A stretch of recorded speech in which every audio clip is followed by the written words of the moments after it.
at us. I'm not contagious, I just cough a lot, so I Okay, thought that's this might okay. look better. That's okay.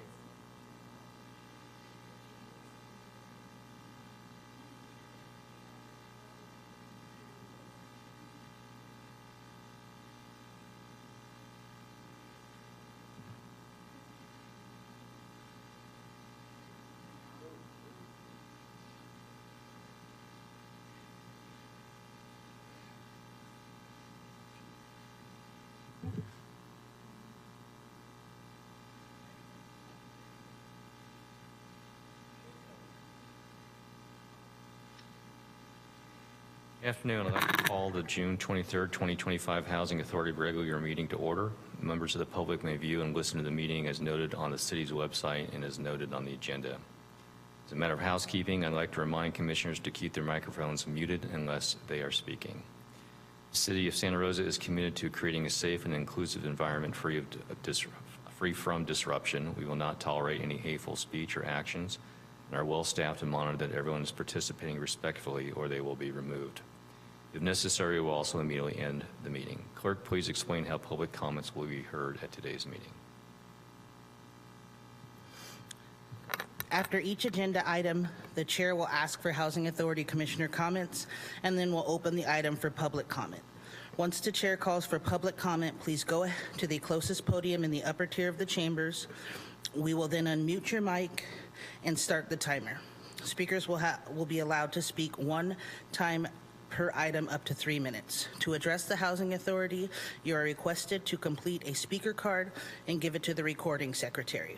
Public comment will be limited to the items listed on the special meeting agenda. Thank you, Clerk. Have we been notified of any commissioners who have requested to participate remotely? Yes, we have. Vice Chair Downey would like to participate remotely under AB 2449.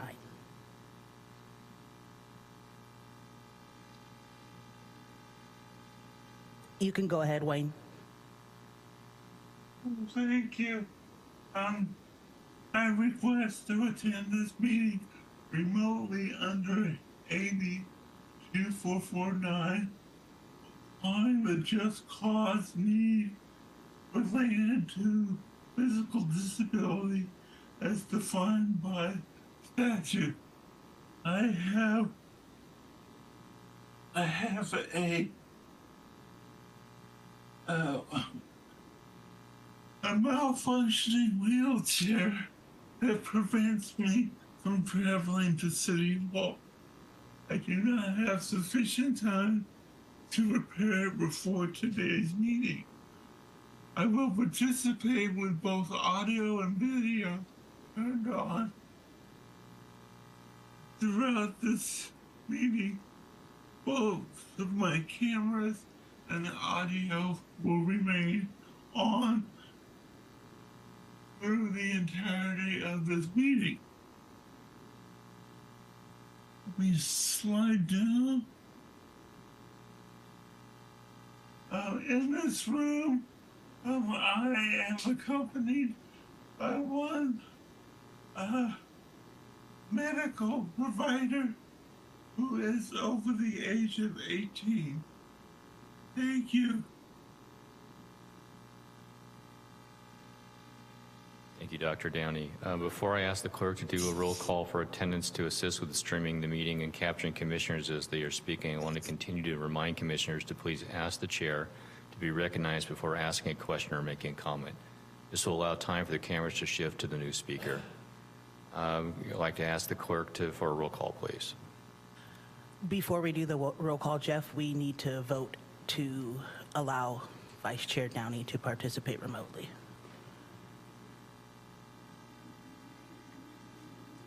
So we need to call and ask for a vote? Okay. Yes.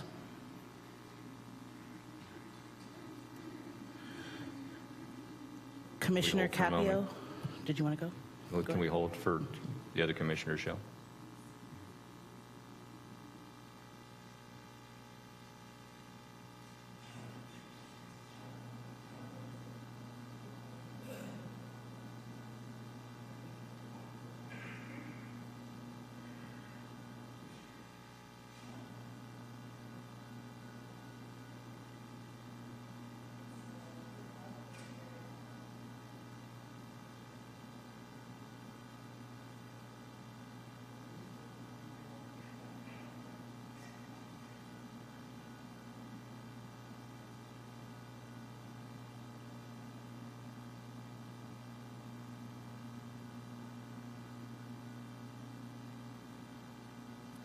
Clerk, while we're waiting for Commissioner Friedman to join, can you start the roll call?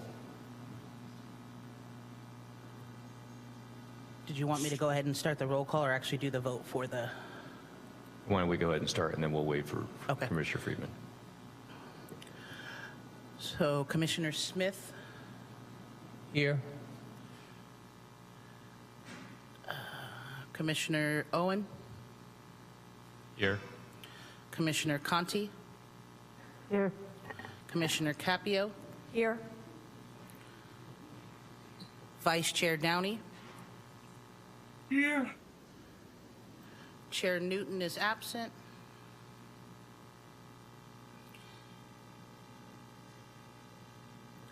And Commissioner Friedman is making his way in.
And to round out our roll call for attendance, Commissioner Friedman. Thank you.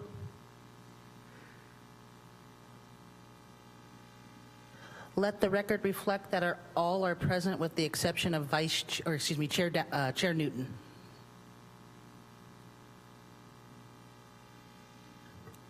Jeff, did we want to go ahead and do the vote to allow Wayne to participate remotely? Yes, can you please do a roll call vote for that participation, remote participation? Okay, so Andrew Smith, Yes. Commissioner Friedman. This is for allowing Vice Chair Downey to participate remotely. Yay or nay? Commissioner Owen already said yes. Commissioner Conti, Aye. Vice Chair Downey,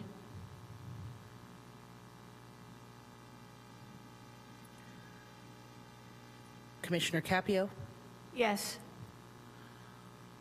and then Chair Newton is absent. So let the record reflect that all agree with Vice Chair Downey participating remotely today.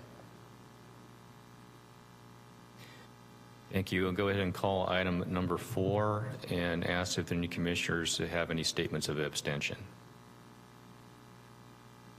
Not hearing any, we'll move on to the next agenda item, which is item 5, a study session, and Rebecca Lane will be presenting.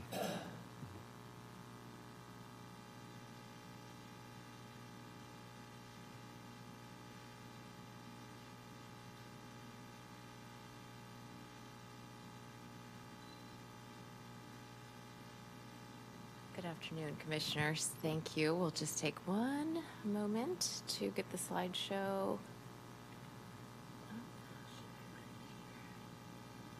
Okay.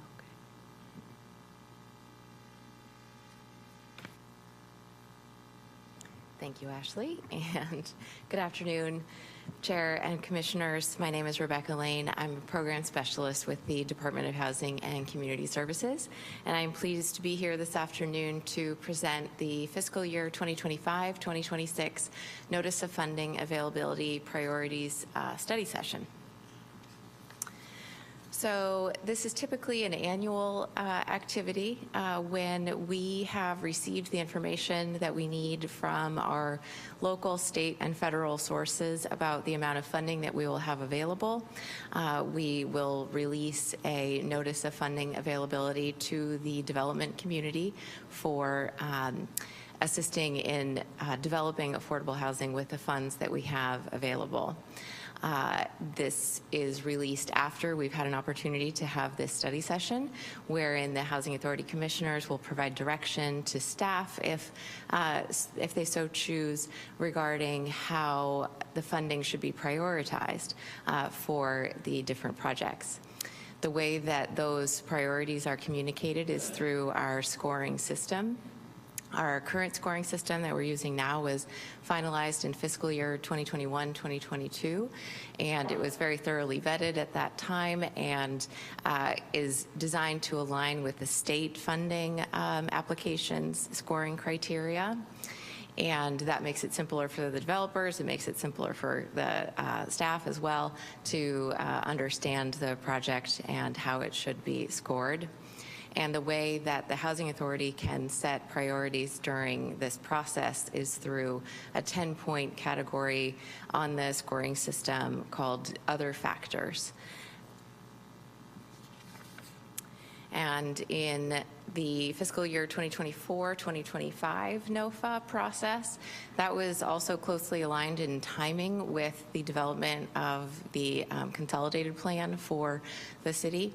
And in that process, the community meetings and other outreach to developers and residents, it was clearly communicated to staff that rehabilitation for affordable housing projects was a need in the community and one that there isn't a lot of funding for. So in fiscal year 2024-2025, we did set a priority on the NOFA for rehabilitation projects. And that need has continued in the development community, and we also know that funds are not as readily available for rehabilitation projects as for new construction. So that is a recommendation from the staff that we continue the preference or the funding priority for rehabilitation projects. And this year, staff is also recommending the introduction of negative points on the point scale for a circumstance where a developer fails to enter into loan agreements by the deadline imposed by the funding source, or otherwise fails to meet the requirements of the funding source, because we are finding that there are increasingly tight deadlines from funding sources for expending the funds, and we also want to ensure that the Housing Authority funds are being used for the purpose that you intend when the projects are approved by the Housing Authority. So this is an overview of the current point scoring system, and this is also attachment to the study session items in your packet. So you can see here the other categories. As I mentioned, these are reflective of how the state funding applications are scored from the Department of Housing and Community Development. And at the bottom, you can see the other factors section, which I will go into in a little bit more detail on this slide. So we have 5 points available for projects that will be using the funding for rehabilitation of existing affordable housing units, and then the overall reduction by 5 points if the applicant has been awarded funds in a previous NOFA and subsequently rejected the award or failed to enter loan agreements by the deadline that is required by the funding source. So for this year, the approximate funding that we have available is on this slide. It's a total of $3,566,548, and that is made up of federal, state, and local funds. CDBG is our federal source. That's a little over $1 million this year. PLHA is the permanent local housing allocation fund from the state of California, and then the bulk of the funds this year are from local sources.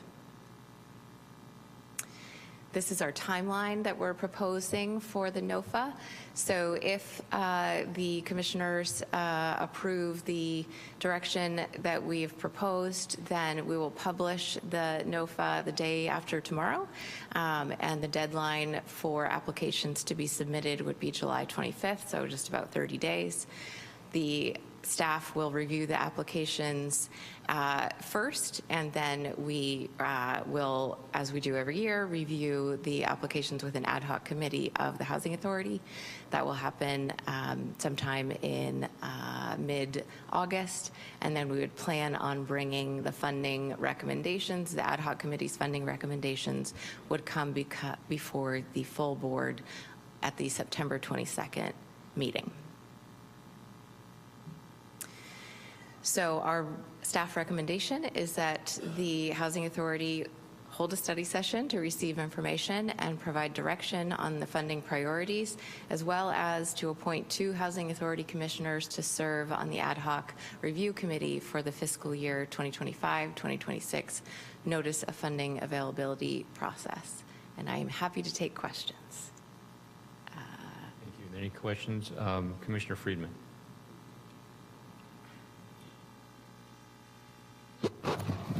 Couple of questions.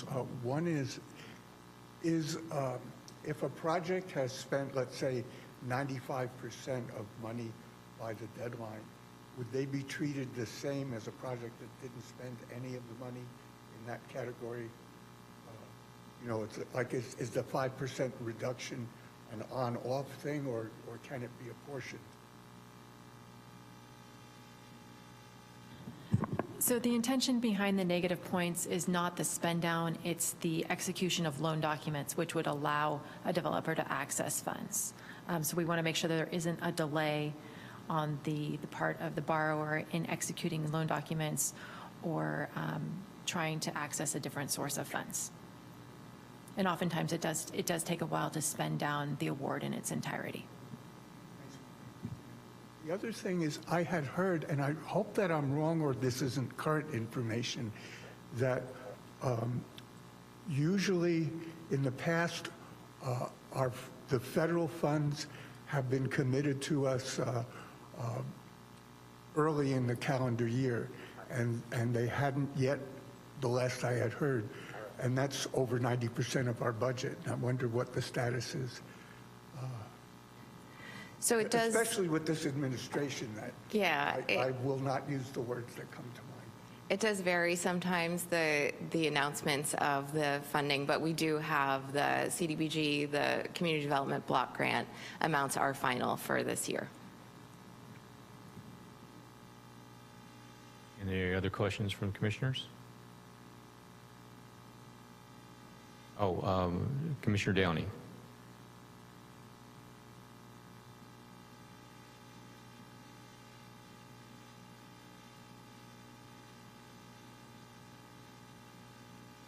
I believe it was the last meeting that the director of housing and community development informed us that there was about a 20% reduction in funding from the feds, if I remember correctly. And I'm wondering if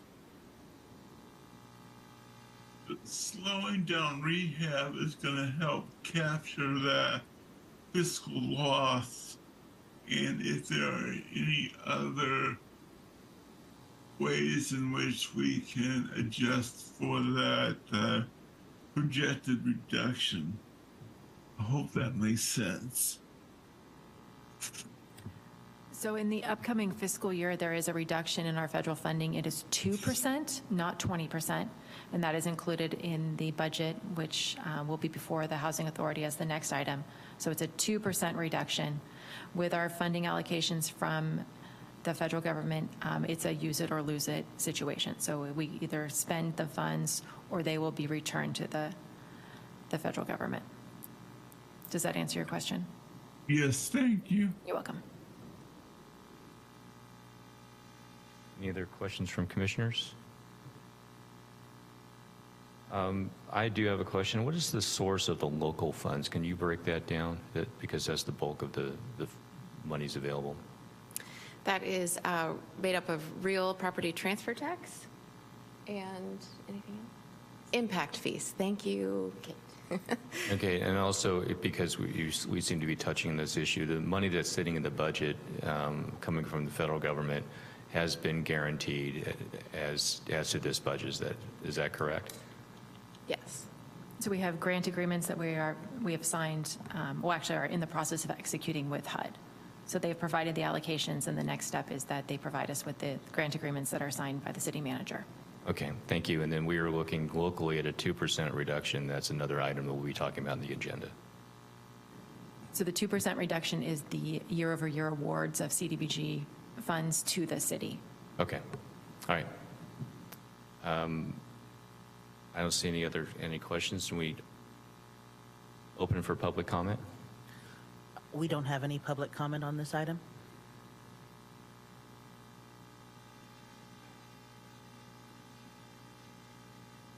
Okay, we don't have anything we need to vote on for this item that I can see. Is that correct? Excuse me, with the exception of volunteering and appointing the ad hoc commissioners who would be serving on the ad hoc committee, to review the applications. Okay, do we have any volunteers? We got a whole crew. Well, and I'd like to volunteer my services as well. So how do we go about this because we only need 2? So it's 2 commissioners, and that is, I believe, everybody. We could draw straws. We could draw straws if there were commissioners that participated last year, if we could have different individuals participate. Ethan just flashed up. If you have a suggestion, Ethan, we are more than open to that as well.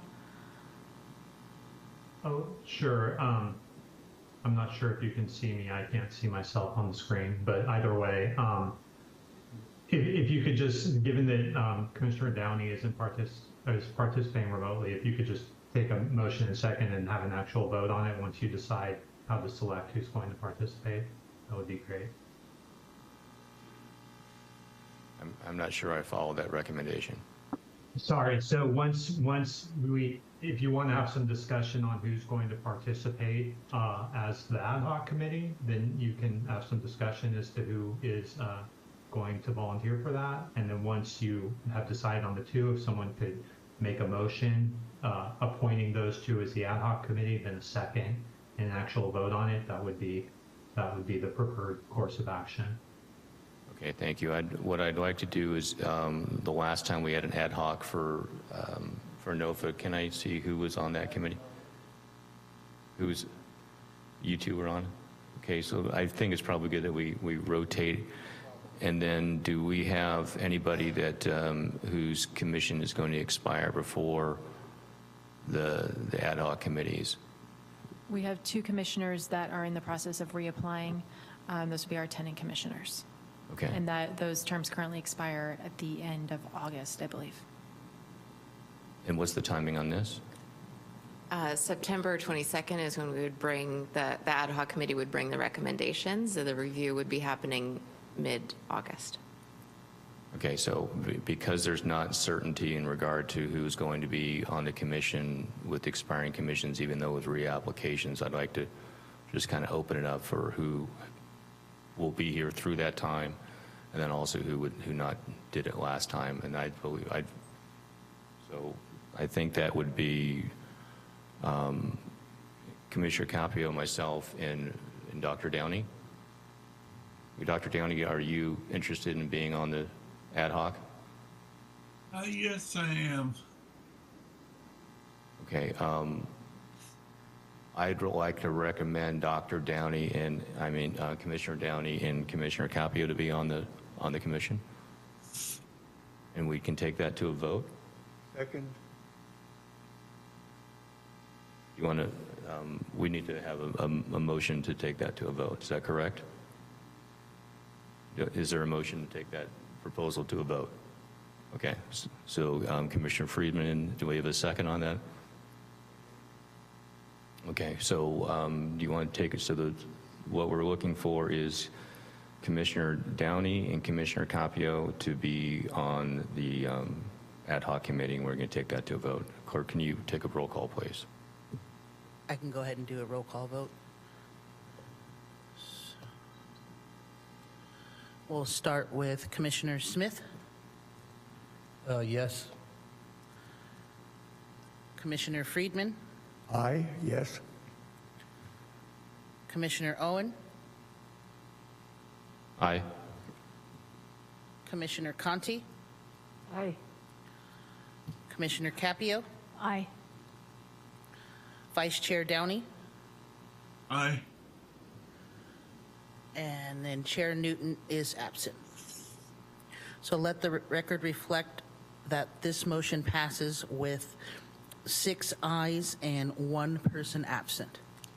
Okay, thank you. Looks like we have our subcommittee. So we will move to item 6, which is consent items, and there doesn't seem to be any consent items on the agenda. So we will move to item 7, which are report items. And Kate Goldfein will be presenting.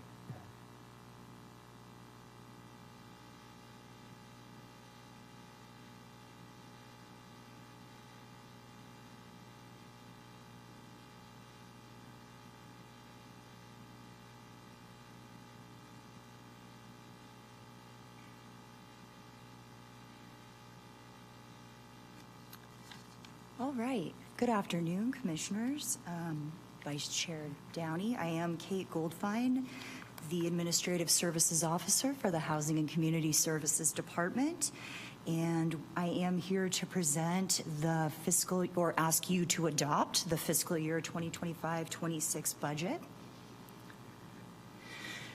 This is a summary of the final budget, which shows funding of $57.3 million and expenditures of roughly $56.7 million. This represents a 10% increase over the prior year budget for our 3 program areas: administration, the housing trust, and rental assistance.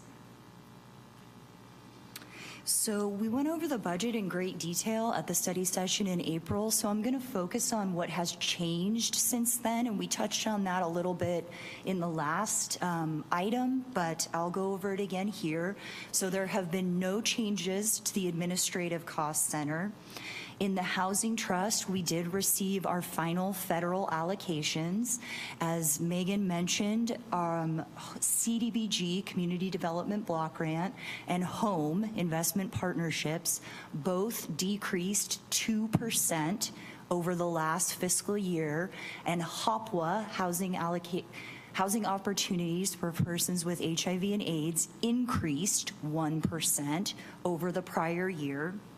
So what that amounted to was a net negative $24,000 in federal funding since the study session.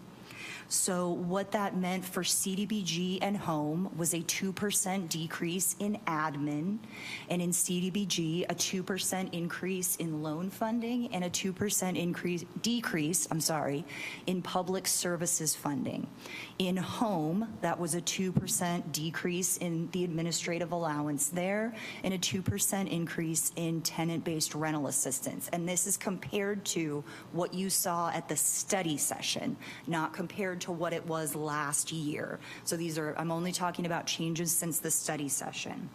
And then in HOPWA funding, admin and subrecipient funding both increased just by that little bit of 1%. In rental housing assistance, we did get an updated administrative allowance from HUD. That increased 5%. So the administrative allowance by HUD is calculated on a per unit per month, or you could say per voucher or per unit per month calculation. That increased 5%. We have a lot of units, so that ended up being $181,000 of administrative budget potentially for us. That was added to federal funding on the revenue side for both programs. And since we had already covered our services, since we had already covered our salaries and benefits and our allocated costs, our overhead, that was just added to services and supplies. So that increased pretty significantly since the study session. There were also slight changes to emergency housing voucher report in HAP that I just needed to make to ensure that that program was going to be funded as it needed to be, as it is sunsetting, and also per unit costs are increasing. So I just needed to make sure that we were going to be funded appropriately for that for the next year. Okay. Oh, and so I'm happy to answer any questions with that, but other than that, it is recommended by the Housing and Community Services Department that you, the Housing Authority, by resolution, adopt the proposed budget for fiscal year 2025-26. Thank you. Any questions from commissioners? I have a few questions. If you could pull up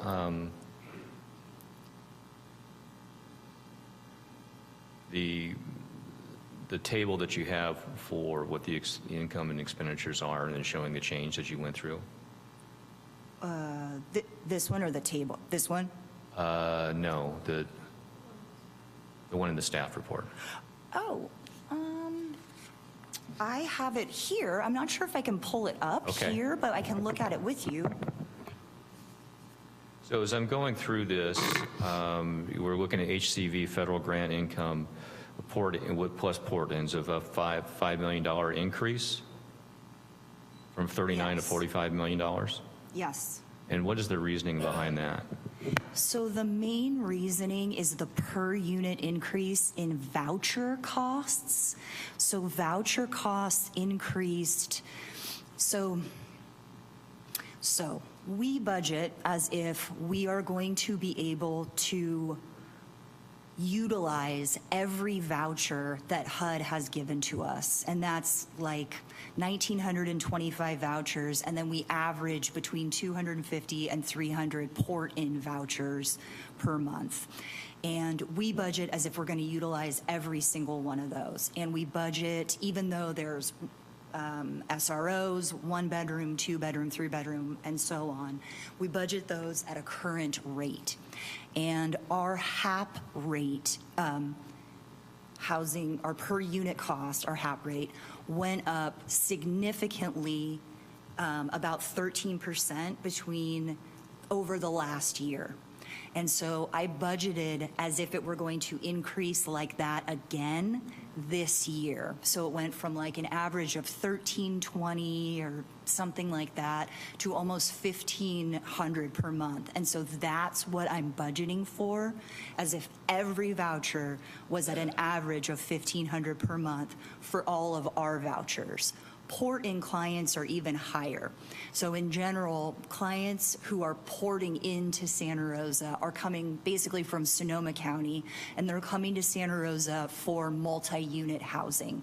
And so port-in client voucher HAP is more in the like again, it's an average, but it's more like $1,700 per month range. So that's like 300 vouchers at $1,700 a month as well. And then some of that, a little bit of it, of that increase is due to the higher administrative rates as well. But the main bulk of it is higher per unit costs. So as I understand it, there's an establishment of fair market value for each unit type, be it studio, 1 bedroom, 2 bedroom, 3 bedroom. And as we have seen rental rates go up in Santa Rosa, that fair market value has also gone up, and the federal government is reflecting that in your budget. So as you're seeing rents go up, that's being supported by the fair market value. It's supported by the vouchers to represent that higher value, plus an additional administrative cost. That's true, and it is important to note this budget is hopeful. This budget is budgeting as if we had enough money to have 100% utilization rate. We don't.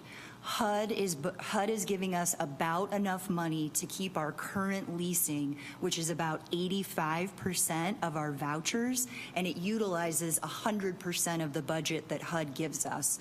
What I'm asking for you to approve in this budget today would be as if by some miracle the federal government allowed us to lease up 100% of our vouchers. I'm asking for your permission to have this be our budget in the case that between our monthly back and forth with HUD, they grant us the ability to lease up more vouchers. So I'm asking basically for your authority in case this happens. Understood. So are these dollars guaranteed by the federal government at this point in time? No. It's a back and forth between us and HUD every month of this is what we're leasing, this is the rates that we're seeing, this is the amount that we're seeing. As Annette, I believe Annette Anthony was here 2 months ago speaking with you pretty significantly about fair market rents and all Right. that. So it's a delicate balance all the time. Like I said, this is the best case scenario budget. What I'm asking from you is the leeway to say, like, this is if HUD were to allow us to lease up 100%. Understood. Okay. And then you also have it in terms of the admin costs associated with that.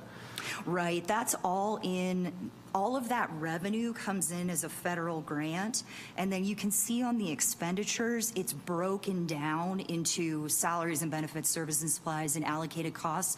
All of that is only allowed to be paid for with admin allowance, and rental assistance is only allowed to be paid for with the money that HUD gives us for rental assistance, and those are both tracked separately.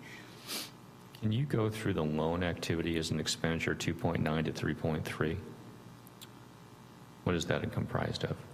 Sure. So I can do my best right now with what I can remember. That's totally fine.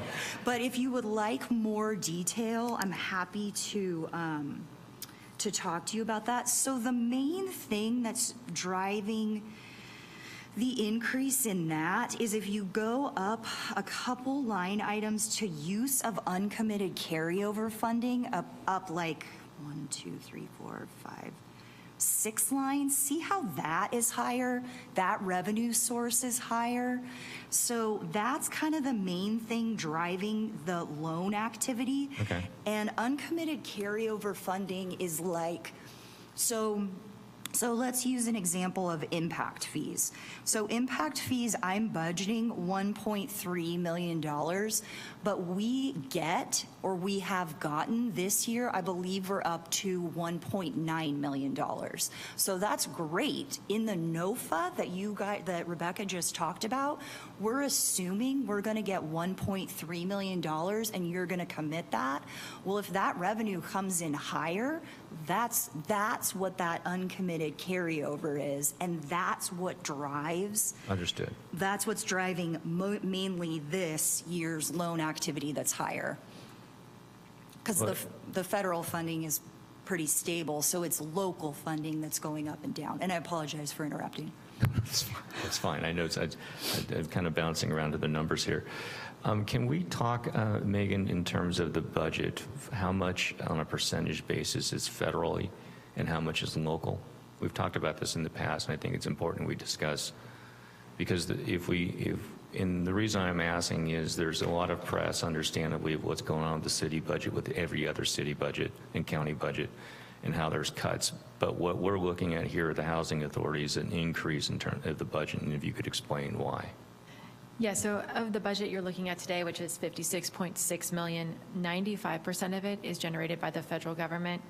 1% is from the state, and the remaining 4% is locally generated. So we are very reliant on federal funding to administer the programs of the Housing Authority. And the local funding, a good chunk of that has come from real property transfer tax, so how much percent of this budget is coming from the general fund? General fund resources do not hit the Housing Authority. So it's real property transfer tax and then in lieu fees. Yeah, thank you. I just wanted to bring that out in the public so we can discuss how this budget differs from what City Council and and county supervisors having to go through. Any other questions from the commissioners? Commissioner Friedman? I understand correctly, in general, housing costs went up about 13% over from 24 to 25 over the preceding year. And you're anticipating they may go up about a similar amount in this 25, 26. I know that originally when I got my voucher, there were maximum rents for different apartments depending on the neighborhood and the fair market value or rent charge in those neighborhoods. Is that the case here in Santa Rosa? And if so, do some neighborhoods fair market value rents go up at a higher percentage than others? And is the maximum allowable for the voucher calibrated to what happens in that particular neighborhood? Or is it just a set amount, 13% or whatever? So there's two questions there. One is our budget from HUD for the HAP, which is the Housing Assistance Payment that Kate just went through, increased 14% in the upcoming fiscal year. And that is due to inflation factors and the fair market rent evaluation that we had HUD conduct in the winter. Santa Rosa uses one fair market rent area, FMR. Okay. So we use that across the area. We do not have small market FMRs, which some larger jurisdictions rely on. When our staff are evaluating rental increases and new lease ups, they do look at comps in the area. So what are comparable units to what a tenant is trying to lease up being rented for, to make sure that the rent that is being requested is, one, in line with our fair market rents, and then two, is not out of line for the market. So even if it does meet the FMRs, it could still be much higher than comparable units. So that's something else that we look for. Thanks so much, Megan. You're welcome. Any other questions from commissioners? I'm sorry, Commissioner Smith, go ahead. Are you hearing any bad news coming out of this new budget that supposedly will be passed this summer that we should be worried about? We have not received any direct information at this point. We are monitoring what is occurring, and we also are members of numerous organizations that provide regular updates. Everybody's just watching to determine what will happen. Commissioner Downey, you had a question? Yes, I did. I was curious if I could get some clarification between a voucher and a fair market rent. Are they comparable? Is the voucher less than fair market? How does that relationship work? And I know that different neighborhoods have different rental criteria, but in general, if somebody was to present a voucher to a potential landlord, are they going to get a fair market value, or is it implied that they might be getting a little less because it's a voucher and not an independent tenant? So the voucher itself is an assurance that we will pay a portion of the rent on behalf of the tenant. The fair market rent is based on the bedroom size, and that allows, one, the tenant to know what their price range can be, and also guarantees that the housing authority is paying within the realm of reasonableness for that particular unit size for the area. So there's two different things going on there. And then also, I'd just like to remind the housing authority that the city of Santa Rosa does have an income discrimination ordinance, which would prevent landlords from discriminating against tenants that do have vouchers. And that is enforced by the district attorney's office. Thank you. Commissioner Conte, you had a question? I know that the the port-ins are not something you can necessarily calculate year to year, but are we still expecting the same as many as last year? They're not reducing or increasing that you know of? They've slightly increased over the last year, but I mean slightly, less than 10%. So they're not, while they do contribute a little bit to that increase that Commissioner Owen was talking about, the per unit HAP cost is more of an increase than the number of port-ins. But it's looking like it's pretty much the same amount, is pretty close to what Yeah, it's within been. within 5%. Yeah, okay, thank you. Any other questions from commissioners? Hearing none, you want to open it for public comment? It doesn't appear that we have any public comment on this item.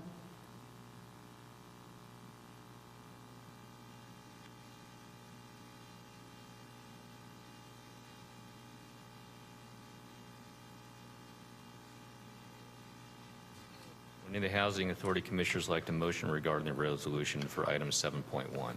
I will. We have a second? We'll go with Commissioner Smith. I would like to move to waive the reading of the text and approve the Housing Authority budget for the fiscal year 25-26. We had a second from, Yeah, I second the motion to waive the reading of the text and to approve the resolution. can we do a roll call vote, please?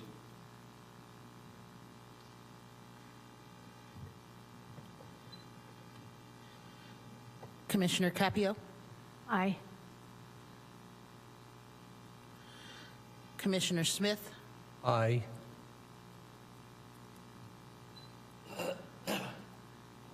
Commissioner Friedman, Aye. Commissioner Owen, Aye. Commissioner Conti, Aye. Vice Chair Downey. Aye. Can you repeat that, please? Aye. Thank you. And then Chair Newton is absent. So let the record reflect that this motion passes with 6 ayes and 1 person absent. Thank you. We now will be entering into closed session. Clerk, do we need to offer public comment before we? Oh. We do need to take public comment on this item. It should be there in, So we're now taking, public comment beforehand.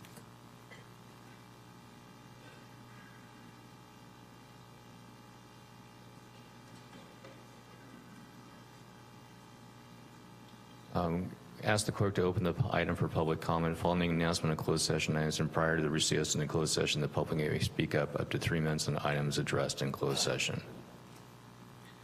And it doesn't appear we have any public comment on this item. Okay. So now we're entering into closed session.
see, let me turn my mic off.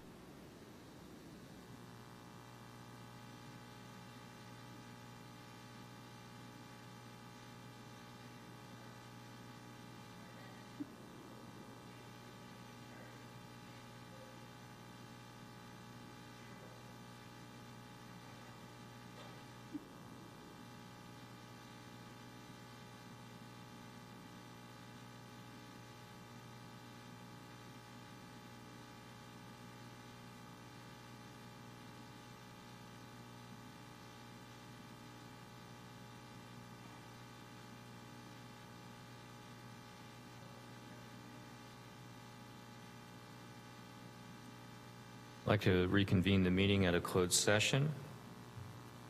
And if we could have the city attorney report out as to the closed session result. And Ethan, quickly, I just wanted to note that for the record, we no longer have Commissioner Conti with us. Okay, that's fine, as long as we have a quorum, which I see that we do. So thank you, Board Member Owen. We do have a report from closed session. That is that the Housing Authority Board, by a 5-1 vote, with Board Member Owen dissenting and Chair Newton absent, gave legal counsel the authority to initiate litigation on behalf of the Housing Authority in one case. If and when that case is initiated, the particulars of the case will be made public following formal commencement of the case. And that is our report from closed session. Thank you. I don't believe we need to have public comment, do we? We do not. Okay, thank you. And we will now adjourn the meeting. Thank you, everyone.